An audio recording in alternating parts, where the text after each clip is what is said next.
नमस्कार प्यारे दर्शकों, मैं आपका ज्योतिष मित्र आदित्य द्विवेदी। अगर आप अपनी कुंडली का परामर्श चाहते हैं, अपने प्रश्नों के उत्तर चाहते हैं, समस्याओं का समाधान चाहते हैं, खराब ग्रह दशाओं के उपाय जानना चाहते हैं, कुंडली मिलान करवाना चाहते हैं या किसी शुभ मुहूर्त के बारे में जानकारी लेना चाहते हैं, तो आप हमारे नंबर पर हमें कॉल कर सकते हैं या व्हाट्सएप मैसेज कर सकते हैं। जन्म कुंडली के 12वें भाव और 12वें भाव में बैठे हुए ग्रहों का एनालिसिस करेंगे आज। पहला घर ये होता है, लग्न कुंडली है, ये होता है 12वां घर। ये लगन से सबसे दूर का घर होता है तो बगल में ही, लेकिन हमेशा गिनती इधर से होती है, इसलिए यह सबसे दूर का घर पड़ता है। और यह सबसे दूर का घर है यानी सबसे अंत का है, यानी हमारे जीवन की आखिरी स्थिति को भी यह भाव दर्शाएगा और किसी भी कार्य के, जीवन में किसी घटना के आखिरी स्थिति को यानी अंत को दर्शाएगा। ये भाव, यह भाव व्यय भाव के नाम से प्रसिद्ध है। इसमें व्यय भी बोलेंगे, किसी भी चीज का इन्वेस्टमेंट करना है तो भी इसी भाव से बोलेंगे। नींद का है, आंखों का है, पैर का है, हमारा बेडरूम है, शयन कक्ष भी यही होता है और हमारी आखिरी स्थिति भी जीवन का यही भाव व्यक्त करता है।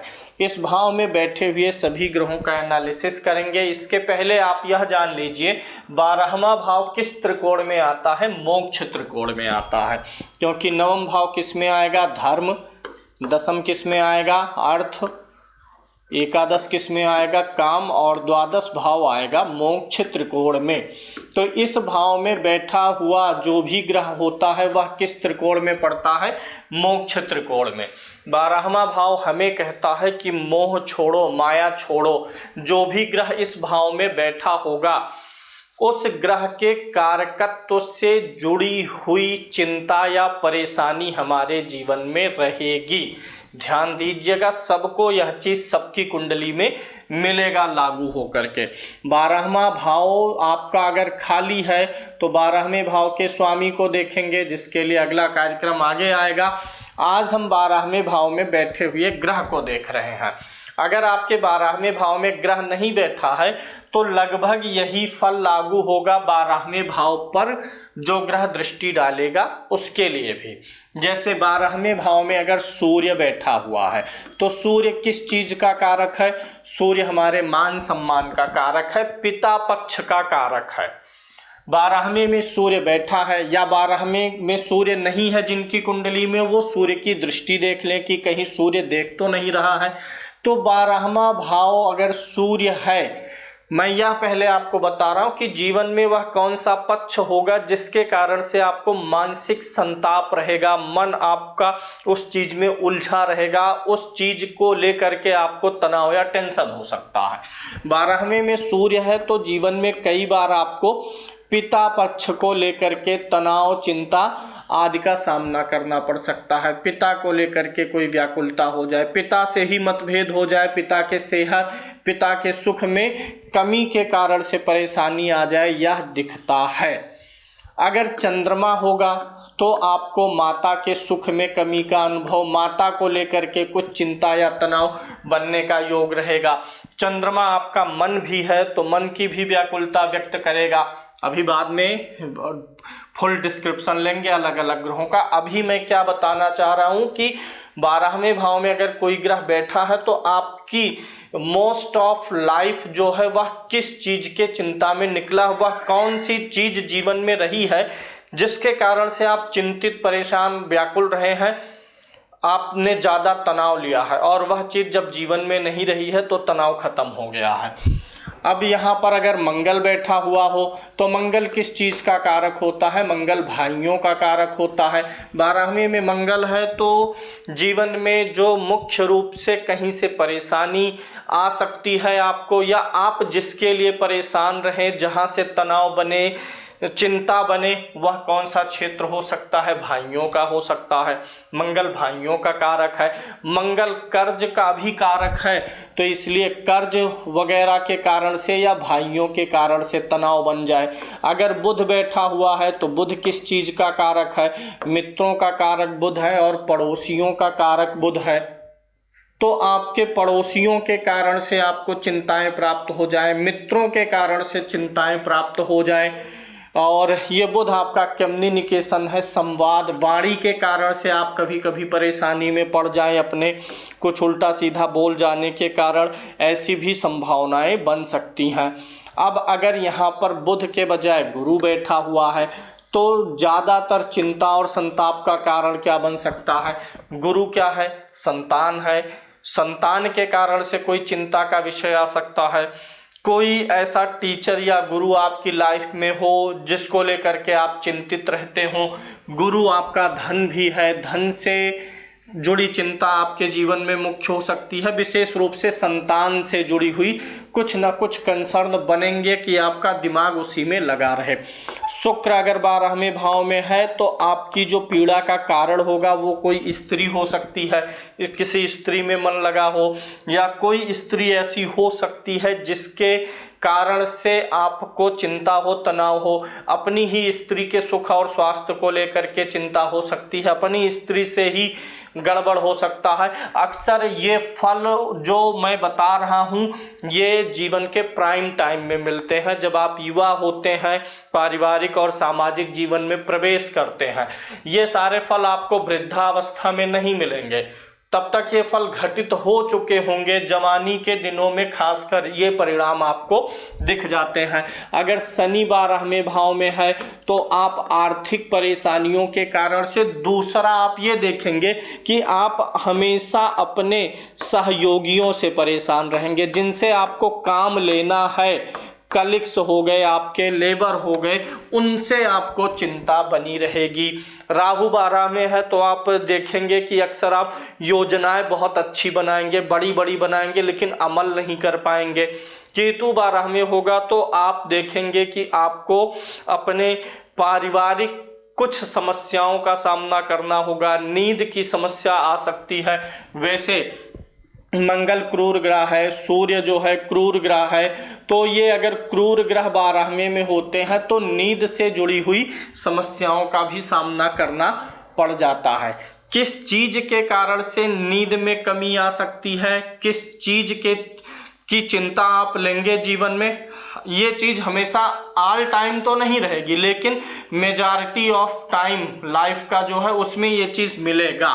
मोस्ट ऑफ टाइम ये चिंता बनेगी। जो ग्रह बैठा हुआ है उस ग्रह के कारकत्व से जुड़ी हुई चिंता के कारण आपको जीवन में कई बार आपकी नींद उखड़ेगी। ये तो हो गया हमारा एक स्थूल विषय कि 12वें भाव में बैठा हुआ ग्रह क्या चिंता हमें दे सकता है। अब 12वें भाव में बैठे हुए हर ग्रह का एनालिसिस कर लेते हैं। जन्म कुंडली के 12वें भाव में सूर्य महाराज अगर बैठे हैं तो पिता पक्ष को लेकर के चिंता होगी।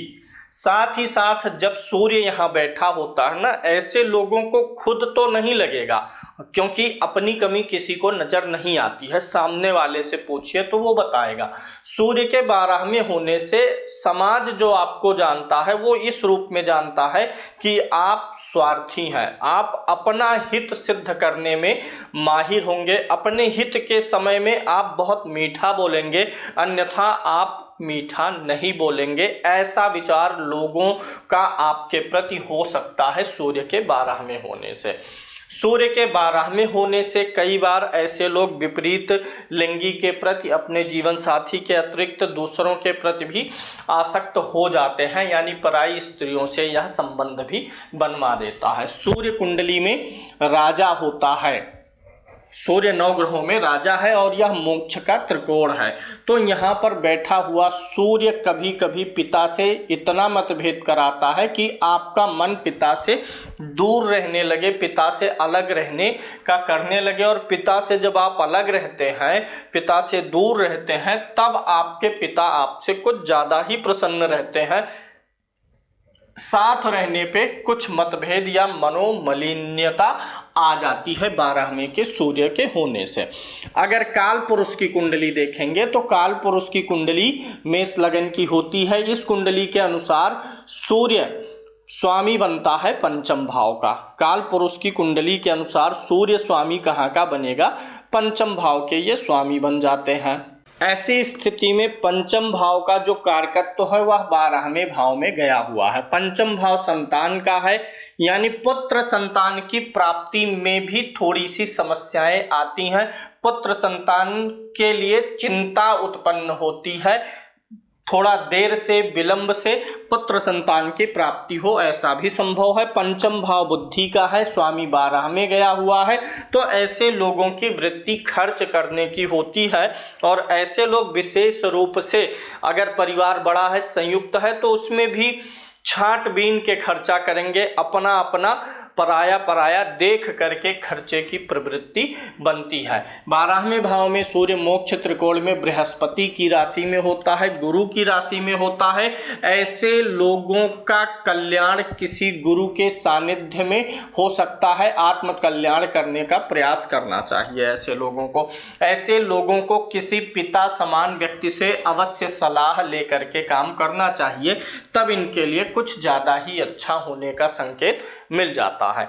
और मैंने बहुत सारी कुंडलियों में देखा है 12वें में सूर्य होने पर पिता के जीवित रहते उतनी अच्छी ग्रोथ नहीं मिल पाती है, लेकिन पिता की मृत्यु के बाद जातक को ग्रोथ अच्छी मिलती है। यानी एक तरफ चीज़ें बुरी होती हैं, पिता का सुख छिना, तो थोड़ा भौतिक लाइफ जो है इम्प्रूव होने लग जाती है।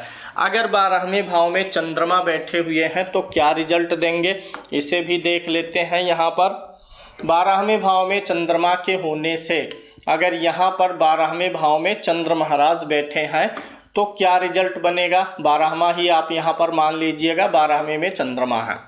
चंद्रमा हमारा मन का कारक ग्रह है और 12वां भाव व्यय का है। तो ऐसे में ऐसे लोगों का मन अत्यधिक व्यय करने का तो होता है, खर्चा अधिक करना चाहते हैं, कोई चीज़ बहुत तामझाम धूमधाम से करना चाहते हैं, लेकिन पैसा उसमें आड़े हाथ आ जाता है, पैसा उसमें इशू बन जाता है। यानी खुले हाथ से पैसा खर्च करने की स्थिति बनने में कठिनाई आ जाती है। चंद्रमा 12वें हो तो लोग अपना जन्म स्थान छोड़ के किसी दूसरे स्थान पे जाके बस जाएं, या किसी दूसरे स्थान की लगातार यात्राएं करें, जीवन में ट्रेवल बहुत ज़्यादा हो, इस बात की भी संभावना बढ़ जाती है, क्योंकि काल पुरुष के अनुसार चंद्रमा चतुर्थ भाव का स्वामी होकर के जाने वाला है। एक विशेष बात चंद्रमा के 12वें होने का नोट कर लीजिएगा, अनुभव करिएगा जिनका चंद्रमा 12 में है। जब भी आपके जीवन में कुछ अच्छा अवसर आता है तो थोड़े समय बाद कुछ ना कुछ खराब अवसर भी आ जाते हैं। यानी ऐसे लोगों के जीवन में अच्छा होगा, उसके बाद बुरा होगा, फिर अच्छा होगा, फिर बुरा होगा।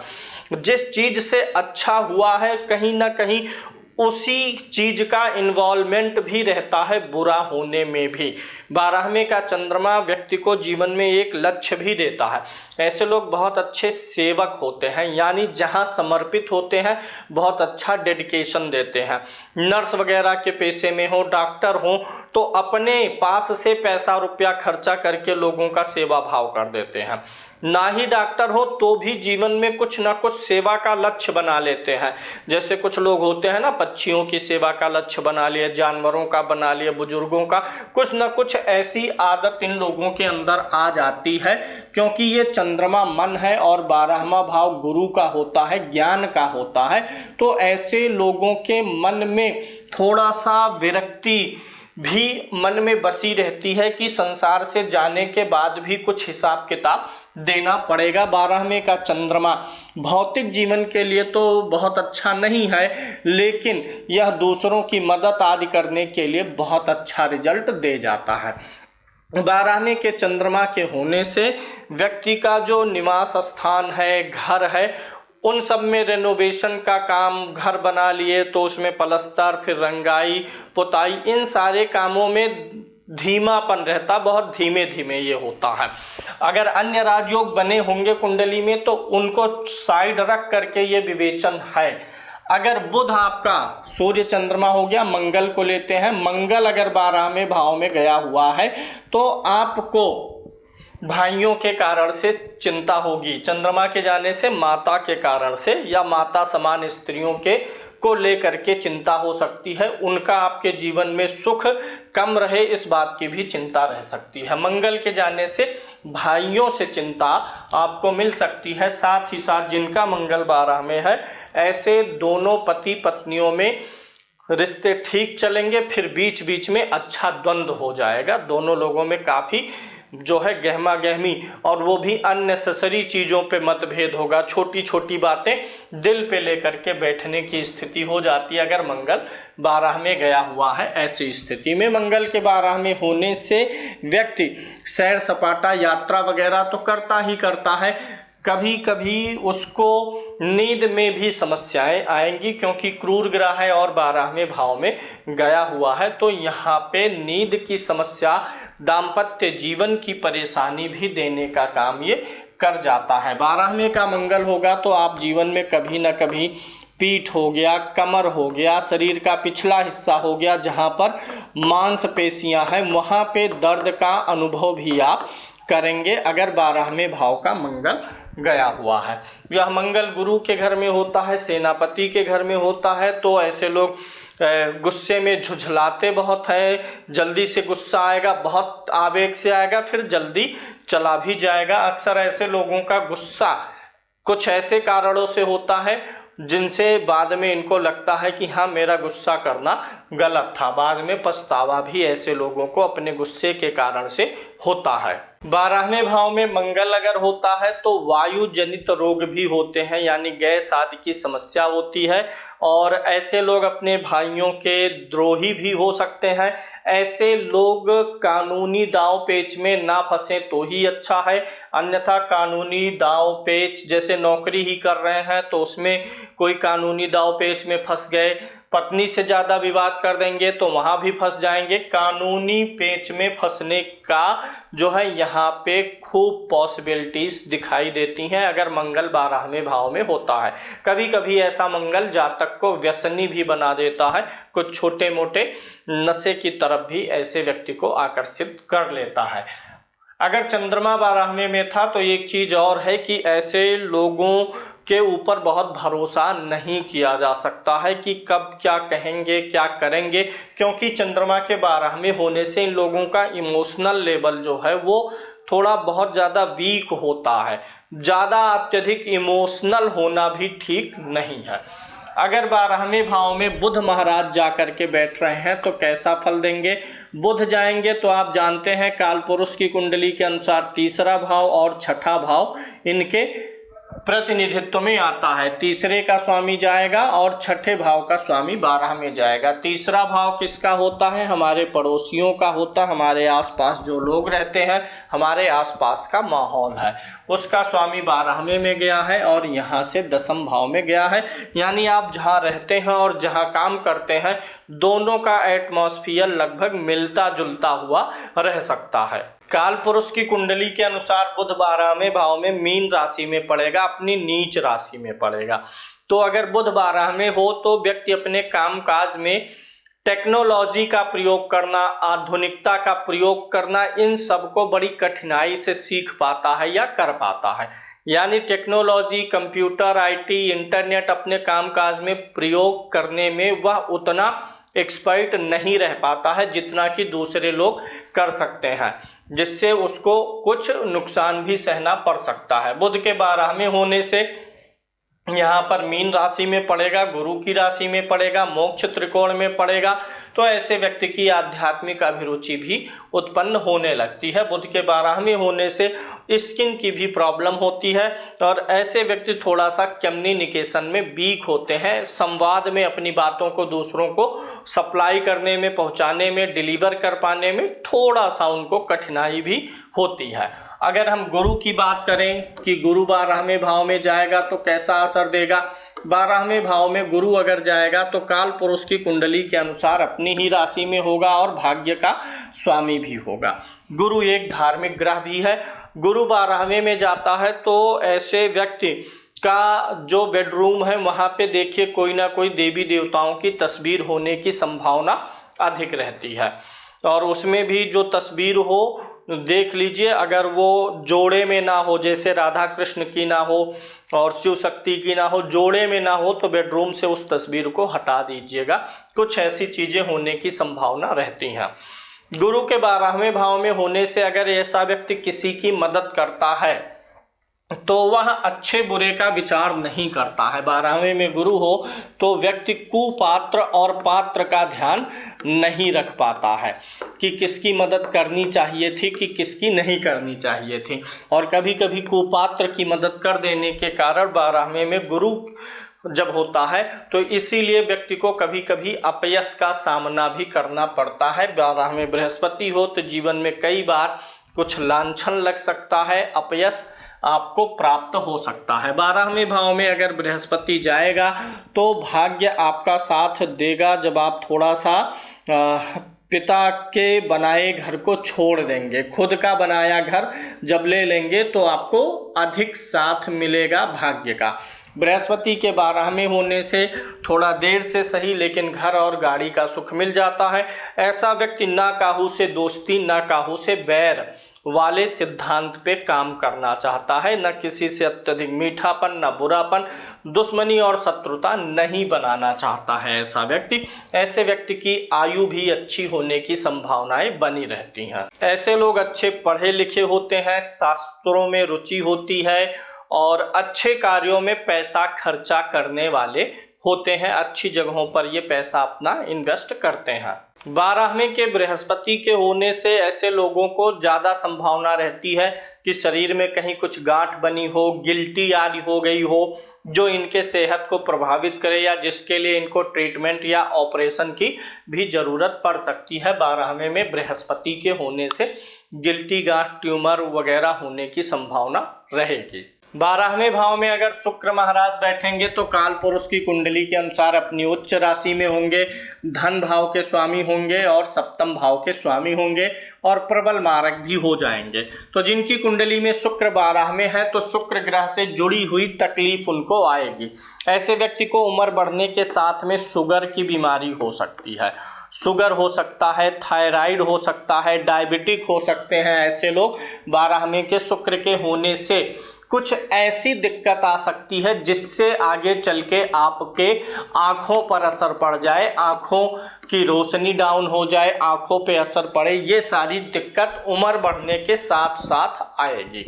शुक्र के 12वें होने से व्यक्ति को सुख साधन और भोग मिलने की संभावना अच्छी हो रहती है, लेकिन वही भोग जो है बाद में उसके सेहत को बिगाड़ने का भी काम कर जाती है। अक्सर शुक्र के 12वें होने से व्यक्ति के जीवन में विवाह के पूर्व या विवाहेतर भी प्रेमिकाओं का होना संभव हो सकता है। ऐसे व्यक्ति अन्य स्त्रियों से भी प्रेम जाल में फंसे हुए हों और उनके ऊपर चूंकि शुक्र द्वितीय भाव का स्वामी भी होता है तो उनके ऊपर पैसा भी खर्चा किए हों, और जिनसे अगर शुक्र 12वें है तो ऐसे में लोग की इच्छा आ जाती है कभी कभी अपनी प्रेमिका से विवाह करने का भी, यानी अपनी पसंद की स्त्री से विवाह करने का। बहुत से बार ऐसे लोग विवाहित होने के बावजूद भी किसी दूसरी स्त्री के प्रति आकर्षित होकर के विवाह करने का थोड़ा प्रयास कर सकते हैं। अगर शुक्र 12वें भाव में है तो भोग सुख साधन अच्छा दे देगा, पीड़ित नहीं है तो भोग सुख साधन जीवन भर बना भी रहेगा। अगर शुक्र 12वें भाव में गया होगा तो भोग सुख साधन मिलेंगे, पीड़ित होगा तो फिर बाद में आपसे वो लग्जरी भी छिन जाएगी और पहला का जीवन जो था सुख साधन का उसमें काफ़ी गिरावट आ जाएगी। सेहत के मामले में विशेष ध्यान देने की ज़रूरत होती है। किसी स्त्री की चिंता के कारण से व्यक्ति को नींद में परेशानी भी आने की संभावनाएं रह सकती हैं। वहीं गुरु के रहने से संतान से जुड़ी हुई चिंताएं बनने की संभावना रहती है। शुक्र 12वें है तो सेहत का विशेष ख्याल रखिए, नियंत्रित होकर के खान पान करिए, अन्यथा परेशानी आने वाली है। सेहत की परेशानी आती है। एक बहुत विशेष बात देख लीजिए, अगर तुला लगन हो और शुक्र 12वें होगा यानी कन्या राशि में होगा तो सेहत की विकट समस्या का सामना आपको करना ही करना पड़ेगा। शुरू में सुख भोगेंगे, अच्छा रहेगा, लेकिन एक समय ऐसा आएगा जब आपकी पूरी शरीर कांपेगी, नसों से जुड़ी हुई दिक्कत, आँख ब्रेन से जुड़ी हुई, बीपी भग जाएगा, थायराइड निकल आएगा। एक समय ऐसा आएगा जब घोर कष्ट में आप रहेंगे, आपको ऐसा भी लगेगा कहीं इस बीमारी के कारण से मेरी मृत्यु भी ना हो जाए। ऐसी स्थितियां आ सकती हैं शुक्र के 12 में रहने से। शनि महाराज 12 में हो तो आप ऐसा जानिएगा कि जो आपका बॉस है, आपका अधिकारी है या सरकारी अधिकारी है, वो आपका फेवर कम लेना चाहते हैं, उनके कारण से आपको तकलीफ आ सकती है। शनि 12 में है तो जॉब में सतर्कता बरतिएगा, नहीं तो आपका अधिकारी आपके विरुद्ध ही साइन करेगा। दूसरा, शनि के 12 में होने से कभी किसी अंग में चोट लगने की संभावना रहती है, जिसका असर या निशान जीवन भर शरीर पर बना रहे, ऐसी भी संभावनाएं हैं। या शरीर पे ना ही बनी रहे तो हमेशा याद रहेगा आपको कि हाँ, ये इस अंग में इतना भयंकर चोट या दिक्कत आई हुई थी। शनि 12 में हो तो व्यक्ति बाहर जा सकता है, परदेसी हो सकता है, घर से दूर रहने का भी योग ऐसे लोगों का बनता है। ऐसे लोगों के जो अधीनस्थ कर्मचारी होते हैं वो हमेशा इनको तनाव देते हैं, टेंशन देते हैं। यानी जो आपके अधीनस्थ काम करने वाले हैं या किसी मजदूर है, लेबर है, उनसे काम लेना है तो उनसे आपको तकलीफ आ जाती है सूर्य के 12 में, शनि के 12 में होने से। और जैसे उम्र बढ़ेगी आंखों में भी दिक्कत आएगी, क्योंकि 12वां भाव आंख का भी है और यहाँ से शनि द्वितीय भाव को देखेगा, द्वितीय भाव भी आंख का होता है।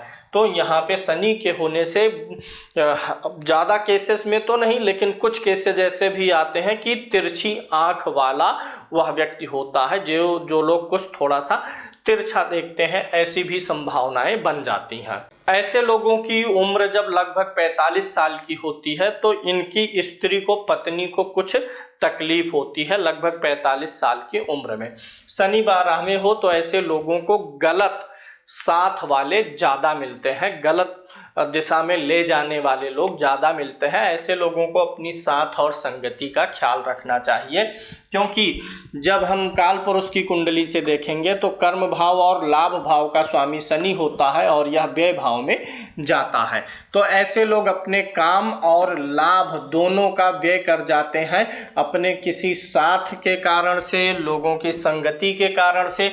काम का भी व्यय होगा, लाभ का। जब काम का व्यय होगा तो लाभ का होगा, काम पे कम समय देंगे तो लाभ ही कहाँ से मिलेगा। ऐसे लोगों को अपने काम पे और अधिक समय देने की जरूरत होती है।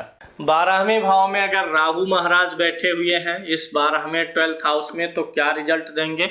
12वें में राहु हो तो व्यक्ति यहाँ भी संभावना है कि उसकी संगति बिगड़ जाए। 12वां भाव पैर का है, ऐसे लोग पैर भटक जाए, यानी ऐसे लोग पथ भ्रष्ट होने की संभावना रहती है। कुछ लोगों में मैंने देखा है कि वो लोग राहु के 12वें होने से जीवन में कभी कुछ गलत लोगों की संगति में आए हैं। कुछ लोगों को मैंने देखा है कि वो घर छोड़ के भाग गए हैं, फिर थोड़े दिन बाद वापस आए, बिना बताए घर छोड़ के भाग जाना। चूंकि पैर से ही यात्रा भी देखी जाती है और पैर में या तो तकलीफ होगी या तो पैर से यात्रा जो करेंगे यानी घर छोड़ के भगेंगे, बेमतलब का भग जाएंगे, यात्राएं निरर्थक हो जाएंगी, या पैर में दिक्कत होगा, संगति ऐसे लोगों की बिगड़ जाती है। राहु के 12वें होने से व्यक्ति सपने बड़े हसीन देखता है, बड़े बड़े ख्वाब देखता है, लेकिन उनको पूरा करने के लिए एफर्ट उस स्तर का नहीं लगाता है। अन्य राज होंगे तो उसका असर अलग से मिलेगा। एक शब्द आपने शेख चिल्ली सुना होगा, तो शेख चिल्ली के हसीन सपनों जैसा राहु 12वें भाव में बर्ताव करता है। 45 वर्ष की उम्र में ऐसे जातकों को अपनी पत्नी से का जो स्वास्थ्य सेहत है उनसे जुड़ी हुई समस्या या चिंता भी आती है। 12वें भाव में राहु का होना, 12वां भाव हमारा काम सुख का भी है, राहु यहाँ पर बैठा होता है, तो ऐसे लोग इंद्रिय लोलुप होते हैं, कामुकता भरे विचार ऐसे लोगों के अंदर आते हैं और ऐसे लोग व्यसनी भी हो सकते हैं, व्यसन के शिकार भी हो सकते हैं। यहाँ का राहु अगर बैठा हुआ है तो ऐसे व्यक्ति अपने काम काज के मैटर में साम दाम दंड भेद छल कपट सब कुछ अपना सकते हैं। 12वें भाव में राहु के होने से ऐसा व्यक्ति थोड़ा दम्भी होता है, मतलब बोस्टिंग, डीगे मारने वाला होता है, कंजूस प्रवृत्ति का भी होता है। और 12वें के राहु होने से ऐसे व्यक्ति शुभ कर्मों में पैसा अपेक्षाकृत कम खर्चा कर पाते हैं, लेकिन अपने जो जिनसे उनका सेहत बिगड़ेगा, जो विलासिता वाली चीज़ें हैं, जो वासना वाली चीज़ें हैं, या ये नशे पानी की चीज़ें हैं, उनमें इनका पैसा ज़्यादा जाने की संभावना रहती है। 12वें भाव में केतु महाराज होंगे तो क्या असर देंगे? केतु का फल 12वें में 12th हाउस में अगर केतु है तो केतु मोक्ष देने वाला ग्रह होता है, बंधन को काटता है, और 12वां भाव हमारे जीवन की आखिरी स्थिति भी होती है। तो केतु के 12वें में होने से व्यक्ति अंतिम अवस्था में मृत्यु को काट ले जाता है, यानी इस बात की संभावना रहती है कि व्यक्ति जन्म और मरण के बंधन से मुक्त हो जाए, मोक्ष का ऐसा व्यक्ति अधिकारी होता है। 12वें में केतु है तो व्यक्ति के पैर में कभी न कभी चोट लगी होगी, पैर से जुड़ी हुई तकलीफें आई हो, मरहम पट्टी लगा हो, घाव हो, क्योंकि केतु काटने का काम करता है। चाहे इस संसार के माया जाल से काटना हो या शरीर के अंगों में पीड़ा देनी हो, तो यह केतु देता है। जो वस्ति प्रदेश होता है, यानी जहाँ पर हमारा ब्लैडर होता है, पेशाब की थैली होती है, उन स्थानों पर भी ऐसा 12वें का केतु जो है दिक्कत देता ही देता है। 12वां हमारा शयन कक्ष है, बेडरूम है, तो ऐसे लोगों की बेडरूम की दीवारों में कहीं ना कहीं थोड़ा बहुत क्रैक हो सकता है। बेड बिस्तर जो है इनका वो कुछ ना कुछ टूटा फूटा या क्रैक वाला हो सकता है, क्योंकि केतु उसी चीज़ का ग्रह है। जहाँ बैठेगा वहाँ क्रैक, दरार, काट पीट, छांट कराता है। और 12वां भाव चूंकि हमारे जीवन का लग्न से 12वां होता है, जीवन का अंत होता है, तो यानी यह भौतिक जीवन से भी हमें काटता है और हमें आध्यात्म में लेके जाता है, मोक्ष दिलाने का या प्रयास भी करता है। 12वें का केतु हो तो व्यक्ति आर्थिक स्थिति के मामले में अगर वह पैसे के पीछे भगा, पैसे का लक्ष्य बनाया, तुरंत वह अपने काम में फेल हो जाएगा। ऐसे लोगों को निस्वार्थ भाव से काम करना चाहिए कि जैसे काम कर रहे हैं तो काम करिए। सिर्फ आपका लक्ष्य ये हो सकता है कि हाँ मैं सुखी रहूं, संपन्न रहूं, इतना पैसा हो जाए, इतना धनी, मैं अरबपति कब होऊंगा, कैसे होऊंगा, करोड़पति, जैसे यह विचार लाएंगे दुख आपका पीछा पकड़ लेगा। क्योंकि केतु डिटैचमेंट का है, डिटैचमेंट वाले भाव में बैठा है, तो भावना भी वही आपको रखनी होगी। मोक्ष प्राप्ति आपको जीवन में मुख्य रख के काम करने से ही सुख मिलने वाला। 12वें का केतु हो तो जीवन में कई बार स्थान परिवर्तन भी होने की उम्मीद हमेशा बनी रहती है। ऐसे लोग अपने वैवाहिक जीवन में, दाम्पत्य जीवन में एकदम से पूरा मन लगा करके बहुत अत्यधिक प्रेम की अनुभूति भी कर पाने में थोड़ा कम ही सक्षम होते हैं। अब 12वें भाव में अगर कोई ग्रह आपका है, खराब स्थिति में है, नीच राशि में है, जो ग्रह 12वें भाव में सूर्य 7 नंबर की गिनती पर हो, मान सम्मान पे आपके जीवन में एक बार बहुत तगड़ा धब्बा लगेगा। चंद्रमा 12वें भाव में नीच राशि में हो, मानसिक स्थिति बहुत ज़्यादा बिगड़ेगी, मानसिक तनाव जीवन में एक बार बहुत तगड़ा आएगा।